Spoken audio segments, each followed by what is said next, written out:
My name is Laura Bassette, and I'm an assistant professor at Ball State University. My research focuses on teaching people with autism how to exercise at their local gyms.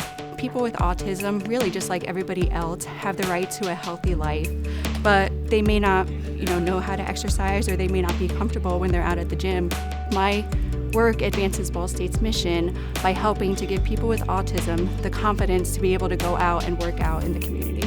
So many people today are impacted by autism, whether they have a personal diagnosis or they know someone who has autism, and so this is definitely something I've seen when speaking with Ball State students about my research. When I talk with them, so many of them are really excited to hear about it.